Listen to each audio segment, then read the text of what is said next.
ہم شیعہ اور سنی فرقے سے بالاتر ہو کے ایک مسلمان ہونے پر زور دیتے ہیں، لیکن کیا وجہ ہے کہ منہج اہل سنت کو ہم اپنانے پر زیادہ زور دیتے ہیں؟ اس کے اوپر میری آپ تفصیلی ویڈیو دیکھ لیں جو مفتی فضل ہمدرد صاحب کے ساتھ میرا کوسچن آنسر سیشن ہوا تھا، اس میں نے اس پہ کھول کے بات کی تھی۔ بنیادی طور پہ تو قرآن ہی ہے نا جی، باقی ساری چیزیں تو بعد میں ہیں۔ تو قرآن کے مطابق تو نہ سنی عمل کر رہے ہیں نہ شیعہ عمل کر رہے ہیں۔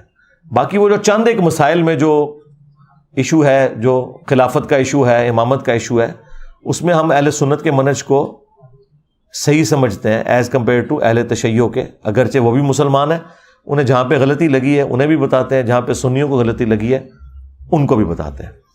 تو یہ میں کیوں سمجھتا ہوں؟ اس وجہ سے سمجھتا ہوں کہ قرآن و سنت کے دلائل کی روشنی میں جو عقیدہ توحید کے اعتبار سے، جو بیسک بنیادی عقائد ہیں، اس کے اعتبار سے جو اہل سنت کا منہج ہے وہ بہتر ہے، فٹ ان بیٹھتا ہے قرآن و سنت کی تعلیمات کے اندر۔ اب یہ چونکہ ایک پوری ڈاکٹرن ہے، اس میں تو 2-3 گھنٹے بولا جا سکتا ہے۔ آپ میرا وہ انٹرویو دیکھیں، اس میں نے وہ تمام چیزیں ہائی لائٹ کی ہیں کہ میں اہل سنت کے منہج کو شیعہ کے منہج سے بہتر کیوں سمجھتا ہوں۔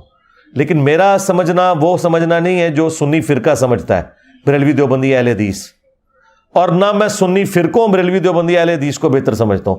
منہج کی بات ہو رہی ہے۔